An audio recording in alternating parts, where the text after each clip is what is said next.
we're back. Okay, now we're gonna talk about the rest of them. We got 3 movies for the rest of December 2022 that we're pretty excited to watch. Okay, the first one, if you haven't heard of this movie, you're probably living under a rock. Okay, it's Avatar: The Way of the Water. Comes out December 16th, and you better bet your bottom dollar it's gonna be in theaters all over the world. Tony, we're gonna have a special guest for that one too, for a review on that one. And he's gonna electrify you and send volts through your body. The main man, Ariel. All right, you excited? Early reviews are saying it's a spectacular film. This is a person you never bet against. No, you don't never bet against James Cameron. James Cameron, for those out there, if you don't know who he is, you're talking about Aliens 2, you're talking about Terminator 1 and 2, the originals, you're talking about True Lies, Titanic, and Avatar 1, obviously, made $2.8 billion. Highest grossing film of all time. But I think he already has he has all the part 3 and 4 scripts written already. 5, I believe. He has all 5 scripts written? He just gave his team of writers, listen to this, an 800-page single-spaced notes about the world of Avatar that he came up with for his writers to disseminate, him and his writers, to disseminate together so they can continue to create the next scripts for 3, 4, and 5. This is going to be his Star Wars. This is his Jurassic Park for Spielberg, his Star Wars for George Lucas. This is going to be his swan song. This is going to be the movie that God, forbid, many years from now, the day he passes away, people are going to remember him for. It's going to be Avatar. For me, I always start with Tony, but for me, from what I've seen from the trailers onward, this movie is going to be an absolute visual spectacle. He says that this is I'm paraphrasing, but he's saying that the visuals you see in the Marvel movies can't even compare to the visuals of this film.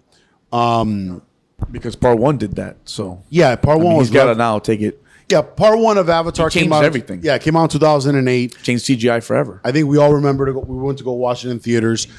Changed CGI and the entire industry for the future. I'm excited to see Sam Worthington. I'm excited to see Zoe Salanda and the rest of the cast. I think the movie's going to be awesome. I think it's going to have good action scenes, and I'm pumped to watch it. Rumors have it that the last one, Avatar 5, presumably, is going to end on Earth. So that would be even cooler. Like, I don't know. Do you think Earth is going to be a factor again in this movie? I think it will be. Because they didn't. In the trailer, I didn't think I saw. We're talking about humans. the 5th Avatar. No, I'm talking about part 2 though. No, well, I wonder who's going to be the villain. What's going to? I know that for this film, he went down to Brazil, into the rainforest and the Amazon and all that, to research to come up with the world that he came up with. I think that he even did some filming down there. So it's definitely going to have a lot of that. I think this one's going to have better action scenes than the first one. Has more. That's what it looks like. What about making money? Oh, the money. Quick side note. It ain't going to be part 1. Quick side note. Sam Worthington's character was actually offered to Matt Damon first. And he was actually offered 10% of the first Avatar. And he turned it down. And funny, Matt Damon says that you'll never meet an actor that's turned down more money than me. But forget about that. That's pretty crazy. That's $280 million he would have made. Can you believe that? He's probably looking at How do you turn down James Cameron? I don't know. The fuck? Maybe he wasn't into it, but fuck you, yeah. Then he tried to make Elysium and all that. Didn't Leonardo DiCaprio size him up too when doing Titanic? Another cool story that came out, when Leonardo DiCaprio was selected to be in Titanic, he told James Cameron that he didn't want to do a video test, from what the story goes by James Cameron's words. He didn't need to. He didn't need to. And James Cameron told him, all right, have a nice day. And then Leonardo DiCaprio agreed to do the screen test, and now that's why you have him as Jack. Can you imagine? Yeah, it blew up his career. It made him a superstar. So whatever the case is, I think it's going to make $2.8 billion? I never want to bet against him, but I'm going to say no, because in 2008, right, we didn't have TikTok, YouTube. I mean, there's so many things that didn't exist. So, and today, in today's world, do I think it'll make $1 billion? Yes, I think it's going to make $1 billion. 100%. Yeah, it'll make $1 billion. But he said it needs to make, for him to be, what was the quote that James Cameron said? Like, for him to be satisfied, or it had to make $2 billion? I don't something know. like that. I think he said. If I were to set the over under, I'll set it at 1.5. And for me, I'm gonna go over. I think I'll go over 1.5 too. No, I think you got to set that a little higher because Because this you just don't bet against him, and the reason I'm going to say 1.5 is because all the early reactions from the reviewers are excellent. So yeah, because everyone's gonna say the same thing. You gotta watch this in theaters. You gotta watch this movie in theaters. It wasn't made for your TV screens. It's made for the big screen. right, And you're gonna check it out. And it's probably gonna be running in theaters for months, yeah. probably a long time. James Cameron does whatever he wants. And not only that, there's not many movies that box office wise are coming out. All right, next movie. That's December 16th. Next movie coming out is directed by Damien Chazelle. It's coming out December 23rd in theaters. It's called Babylon.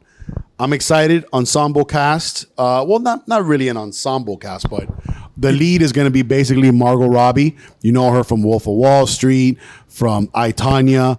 Then you got Brad Pitt, obviously classic. You know, the 100 movies he's been in. I'm Guy excited. never ages. What? Never ages. Yeah, Brad Pitt. If I look like Brad Pitt at 60, I don't think I look at him at 36. Do you think that movie's gonna be like Once Upon a Time? In Hollywood? Yeah. Has a little bit of that feel, right? I'm thinking more it's going to be like The Great Gatsby with directed by what's his name? Oh my God, I always forget this guy's name. He's a great director. Yeah, but that movie He was did more in the Elvis. past, like had It's the more of same era. this, but it Same- had more of this colorful feel. Yeah, The Great Gatsby, the one with DiCaprio, had more of like colory Yeah, feel. yeah. It was more- party. it was This one is going to have the more same vibrant. thing. Look up the trailer. It's going to be the same thing but darker. It's going to have a lot of drug use and sex and fighting and killing and murder. So it looks like it's going to be a great movie. Damien Chazelle directing, good young director. He did La La Land, Whiplash, and First Man. So big time director. I'm excited for it. I'm definitely going to watch it. Brad Pitt, his acting has improved every single year since I've been watching him. Well, not in Bullet Train. Well, Bullet Train was, just a fun movie, but it's not really. I didn't like Bullet Train that much. Yeah, that was a quick little. All right, thanks. See you later. Fuck off. All right, guys. Yeah, but hold on. I think I'm gonna watch it on VOD. VOD. What's VOD? What streaming service is VOD? Video on demand. On demand? I'm gonna rent that Okay, movie. so I'm Tony- not gonna go to theaters for that. Tony will watch it in March. Okay, so all right. The next movie coming out straight to Netflix. I think they're gonna put it for a weekend or whatever in theaters. No, they already did. They already did. Okay, is Glass Onion a Knives Out mystery? It is the sequel to Knives Out. Yeah. Like the Sherlock Holmesy style. It's got If you saw part ensemble. one. It's Yeah, Ryan got Johnson. Ryan Johnson directing. Very good writer and director. Very good writer. Even though we don't director. want to talk about The Last Jedi, but yes, he did does. Looper. Yeah, he's done some good movies. He's done some good movies. So this movie, to be honest, I have no excitement for. I didn't even watch the first Knives Out. I heard it was good. Here's the thing, right? I mean, this movie would have normally released probably in theaters, full theaters, but again, back to Avatar. Netflix just bought it, and it's a Netflix. That movie belongs in theaters. That movie belongs in theaters. Sorry, Knives Out is a good movie. The first Knives one's a Out very was good good. movie. I was watching the first one and then I went to a coma, but no. I'm kidding. This movie going to Netflix, Well, which I'm sure this movie costs a lot of money to make. Netflix paid a very hefty sum. I think it was like $600. That's a hell of a holiday movie. I'm looking forward to watching that Christmas Day. If now I'll you're gonna do watch it it. at night and chill. Hell yeah, you're gonna watch it. I'll watch. I'll watch it. I'll watch it. It's a blockbuster movie going to Netflix like that. I mean, It looks a little tongue in cheek, but I'll watch it. yeah. Well, he's quirky and Quirky yeah. and haha, a little haha. But I mean, it ain't gonna be a great man. It's not gonna be like that. The Gray Man, It's not gonna be like that. they're coming out with a sequel. You didn't hear about it? It's called The Sleep Man, and it's just me like this watching the movie. It's not gonna be the gray man again. It's wait, just, no, I mean, Knives Out's already established, so no, I look forward to watching that movie, especially that's on Netflix. I don't have to go to theaters for it. Yeah, Even better. God forbid you got to do that. Glass Onion, a Knives Out mystery. Check it out, December 23rd. I don't know if we missed anything, but I mean, if anybody wants to comment, Yeah, comment any down movies below you think that are coming out. You think they're coming out that look good or not? Tell us what you think about these three movies. Tell us if you These are the biggest 3 movies coming out now for the rest of December. Tell the us second if you're half. excited to watch it. And we'll see you on the next pod. Because Babylon is also limited, and well, Babylon is not limited. It's going to be wide. Okay. It's not limited. It's wide. It's a wide release. And that's pretty much it. All right, guys. Thanks for tuning in. Like, subscribe, hit the notification bell button, and go fuck yourself. dale. We're out of here.